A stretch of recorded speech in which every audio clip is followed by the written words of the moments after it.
ഈ ബൈബിൾ സ്റ്റഡിയുടെ 3-ാം ഭാഗം ഇവിടെ ആരംഭിക്കുന്നു. ലോകത്തിന് മഞ്ഞും മഴയും കൊടുക്കുന്ന, നല്ല വിളവ് കൊടുക്കുന്ന, മരിച്ചിട്ട് ഉയർത്തെന്ന് പറയപ്പെടുന്ന ദേവനായ ബാലുണ്ടെങ്കിലും, യഹൂദന്മാർക്ക് ഏറ്റവും പ്രിയപ്പെട്ട നദിയായ യോർദാനുണ്ടെങ്കിലും, അതിനൊക്കെ അപ്പുറമായി പലതുമാണ് യേശു എന്ന് യഹൂദന്മാർക്കറിയാമായിരുന്നു, യവനന്മാർക്കറിയാമായിരുന്നു, സിറിയക്കാർക്കറിയാമായിരുന്നു, റോമാക്കാർക്കറിയാമായിരുന്നു. അതുകൊണ്ട് അവരെല്ലാം യേശുവിനെ വെറും ഒരു ആശാരി എന്നതിൽ കവിഞ്ഞ് മറ്റു പലതുമായി പറയുകയുണ്ടായി. ഇന്നും ഈ ലോകത്ത് അങ്ങനെ തന്നെയാണ്. പ്രാധാന്യമുള്ള മറ്റു പലതുണ്ടെങ്കിലും യേശുവിനെ വെറും ഒരാശാരിയായി കണക്കാക്കുവാൻ ആർക്കും കഴിയുന്നില്ല. യേശുവിനെ കുറിച്ച് ചില പറയുന്നു അവനൊരു സാമൂഹ്യ പരിഷ്കർത്താവായിരുന്നു, മറ്റു ചില പറയുന്നു അങ്ങനെയല്ല, യേശു വലിയൊരു യോഗിയായിരുന്നു, വലിയൊരു മഹാനായിരുന്നു, ഒരു അവതാരമായിരുന്നു. അങ്ങനെ യേശുവിനെ കുറിച്ച് പലതരത്തിലുള്ള അഭിപ്രായങ്ങൾ പലർക്കും പറയാനുണ്ട്.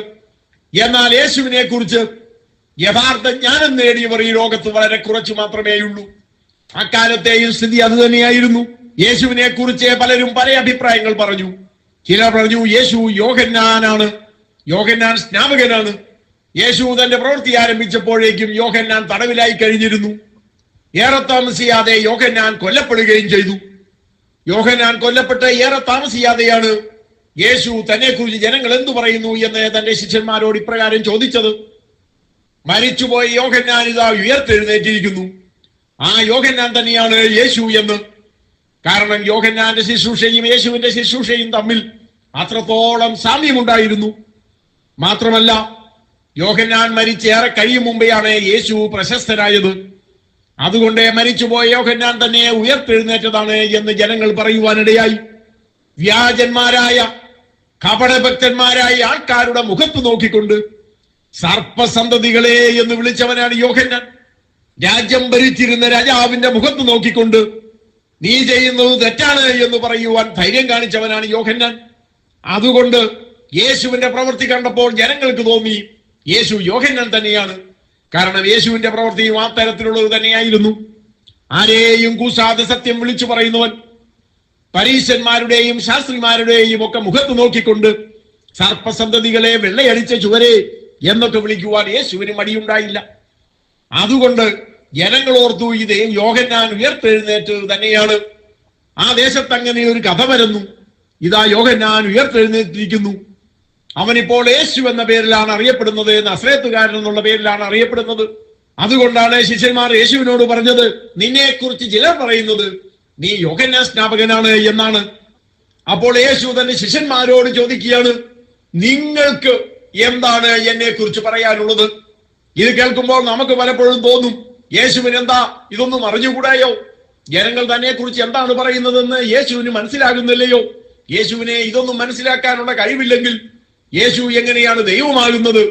സഹോദരങ്ങളെ, യേശു ഇത് ചോദിച്ചത് യേശുവിന് ഇതൊന്നും അറിഞ്ഞുകൂടാഞ്ഞിട്ടല്ല, ഇതൊക്കെയും തന്റെ ശിഷ്യന്മാരുടെ വായിൽ നിന്നൊന്ന് കേൾക്കുവാൻ വേണ്ടിയാണ് യേശു അപ്രകാരം ചോദിച്ചത്. മാത്രമല്ല, നമുക്കൊരു മാതൃക വെച്ചിട്ട് പോകുകയാണ് യേശു ചെയ്തത്. എന്താണ് ആ മാതൃക? നമ്മെക്കുറിച്ച് ജനങ്ങൾ എന്തു പറയുന്നു എന്നൊരു ബോധം നമുക്കുണ്ടായിരിക്കണം. ഒരു മായാലോകത്ത് ജീവിക്കുന്നവരായിരിക്കരുത് നമ്മൾ. ജനങ്ങൾ ഏത് പ്രകാരമാണ് നമ്മളെ കാണുന്നത് എന്ന് നാം അറിഞ്ഞിരിക്കണം. ദൈവനാമത്തിന് മഹത്വമുണ്ടാകുന്ന രൂപത്തിലായിരിക്കണം നമ്മുടെ ജീവിതം. ഒരിക്കലും ദൈവനാമം ദുഷിക്കപ്പെടുന്നതായ ജീവിതം നമ്മളിൽ ഉണ്ടാകരുത്. ജനങ്ങൾക്ക് നമ്മെക്കുറിച്ച് കളവായി തിന്മ പറയുന്നത് ഒഴികെ ഒന്നും പറയുവാൻ ഉണ്ടാകരുത്. എത്രമാത്രം നാം ശ്രദ്ധിച്ച് ജീവിച്ചാലും ജനങ്ങൾക്ക് നമ്മെക്കുറിച്ച് ചില കളവുകളൊക്കെ പറയുവാൻ ഉണ്ടാകും. അത് തികച്ചും സ്വാഭാവികവുമാണ്. എന്നാൽ കാര്യമുള്ളതായ എന്തെങ്കിലും സത്യമുള്ളതായ ഒരു ആരോപണം ജനം നമ്മെക്കുറിച്ച് പറയുവാൻ നാം ഇടയാക്കരുത്. അങ്ങനെ പറയുന്നുണ്ടോ, ജനങ്ങൾക്ക് നമ്മെക്കുറിച്ച് നല്ല അഭിപ്രായമാണോ ഉള്ളത് എന്നൊക്കെ നാം അറിഞ്ഞുകൊണ്ട് തന്നെ ഇരിക്കണം. അതറിയണമെങ്കിൽ നാം ഏറ്റവും അടുത്തുള്ളവരോടാണ് ചോദിക്കേണ്ടത്. ചെങ്ങാതിയുണ്ടെങ്കിൽ കണ്ണാടി വേണ്ട എന്ന് പറഞ്ഞതുപോലെ നമ്മോട് ഏറ്റവും അടുത്ത് നിൽക്കുന്നവരോട് നാം ചോദിക്കണം, എന്താണ് ജനങ്ങൾക്ക് എന്നെ കുറിച്ചുള്ള അഭിപ്രായം, എന്താണ് നിങ്ങൾക്ക് എന്നെ കുറിച്ചുള്ള അഭിപ്രായം എന്നൊക്കെ നാം ചോദിച്ച് കാര്യങ്ങൾ മനസ്സിലാക്കേണ്ടതാണ്. ഇതോടുള്ള ബന്ധത്തിൽ ഒരു കാര്യം കൂടെ സന്ദർഭിക്കുമായി ഞാൻ പറയട്ടെ. ഒരു വ്യക്തിയെ കുറിച്ച് പ്രധാനമായി 4 തരത്തിലുള്ള അഭിപ്രായങ്ങളാണുള്ളത്. ഒന്ന്, ആ വ്യക്തിക്ക് തന്നെ കുറിച്ച് തന്നെ ഉള്ളതായ ഒരു അഭിപ്രായം. ഉദാഹരണമായി, എനിക്ക് എന്നെ കുറിച്ചൊരു അഭിപ്രായമുണ്ട്, ഞാൻ ഇങ്ങനെയാണ് അങ്ങനെയാണ് എന്നൊക്കെ എനിക്കൊരു അഭിപ്രായമുണ്ട്. 2, ജനങ്ങൾ എന്നെക്കുറിച്ച് എന്താണ് പറയുന്നത് എന്ന് എനിക്ക് ചില ഊഹങ്ങളൊക്കെയുണ്ട്. ഞാൻ യഥാർത്ഥത്തിൽ എന്താണെന്ന് എനിക്കറിയാം. എന്നാൽ എന്നെക്കുറിച്ച് ജനങ്ങൾ ധരിച്ചു വച്ചിരിക്കുന്നത് അല്പമൊക്കെ വ്യത്യസ്തമായ രൂപത്തിലായിരിക്കും. അപ്പോൾ ജനങ്ങൾ എന്നെക്കുറിച്ച് ധരിച്ചിരിക്കുന്നത് എന്തൊക്കെയാണെന്ന് ഞാൻ കുറെ ഊഹിച്ചൊക്കെ കുറെ കാര്യങ്ങളൊക്കെ എടുക്കും. 3, ജനങ്ങൾ യഥാർത്ഥത്തിൽ എന്താണ് എന്നെക്കുറിച്ച് ധരിക്കുന്നത്, അത് ഞാൻ ജനങ്ങൾ എന്നെക്കുറിച്ച് ധരിക്കുന്ന കാര്യങ്ങളല്ല യഥാർത്ഥത്തിൽ ജനങ്ങൾ എന്നെക്കുറിച്ച് ധരിക്കുന്നത്. എന്റെ ധാരണയും ജനങ്ങളുടെ ധാരണയും തമ്മിൽ വ്യത്യാസമുണ്ട്. 4, യഥാർത്ഥത്തിൽ ഞാൻ എന്താണോ അത് ദൈവത്തിന് മാത്രമേ അറിയുവാൻ കഴിയൂ. ഞാൻ എന്നെക്കുറിച്ച് ധരിച്ചു വച്ചിരിക്കുന്നതായിരിക്കില്ല ഞാൻ യഥാർത്ഥത്തിൽ. ദൈവം മാത്രമേ യാഥാർത്ഥ്യം കാണുന്നുള്ളൂ. അങ്ങനെ ഒരു വ്യക്തിയെ കുറിച്ച് 4 തരത്തിലുള്ള അഭിപ്രായങ്ങൾ ഉണ്ടാകാം. 1, ഞാൻ തന്നെ എന്നെക്കുറിച്ച് വിലയിരുത്തുന്നത്. 2, ജനങ്ങൾ എന്നെക്കുറിച്ച് വിലയിരുത്തുന്നതായി ഞാൻ കണക്കാക്കുന്നതായ കാര്യങ്ങൾ. 3, യഥാർത്ഥത്തിൽ ജനങ്ങൾ എന്നെക്കുറിച്ച് എന്ത് മനസ്സിലാക്കുന്നുവോ അത്.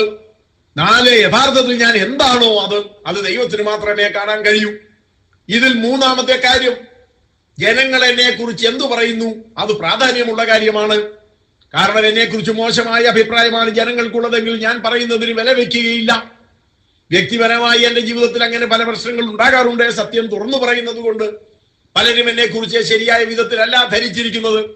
അതിൽ എനിക്കേറെ ദുഃഖമൊന്നുമില്ല. കർത്താവായ യേശു ക്രിസ്തു ഉൾപ്പെടെ എല്ലാവരും സഹിച്ചിട്ടുള്ളതായ പ്രശ്നമാണത്. അതുകൊണ്ട് അതേപ്പറ്റി ഞാൻ ഏറെ മനപ്രയാസപ്പെടുന്നില്ല. സത്യം പറയുന്നത് കൊണ്ട് ആരെങ്കിലും ശത്രുവായി പോയാൽ അത് ദോഷമുള്ള കാര്യമല്ല. എന്നാൽ എന്റെ ജീവിതത്തിലെ തിന്മ കൊണ്ട്, എന്റെ പ്രവർത്തികൾ ശരിയല്ലാത്തത് കൊണ്ട് അങ്ങനെ ജനങ്ങൾ എന്നെ കുറിച്ച് തിന്മ പറയുവാൻ ഇടയായാൽ അത് എന്റെ പ്രവർത്തനങ്ങളെ ബാധിക്കും. അതൊരിക്കലും ഉണ്ടാകുവാൻ പാടില്ല. ജനങ്ങളുടെ മുമ്പിൽ ദുഷ്പേരുണ്ടാക്കുന്ന രൂപത്തിൽ ഞാൻ ജീവിക്കുവാൻ പാടില്ല. നാം ഓരോരുത്തരും അങ്ങനെ ചിന്തിക്കേണ്ടതാണ്. ഈ ബൈബിൾ സ്റ്റഡിയുടെ 3-ാം ഭാഗം ഇവിടെ അവസാനിക്കുന്നു.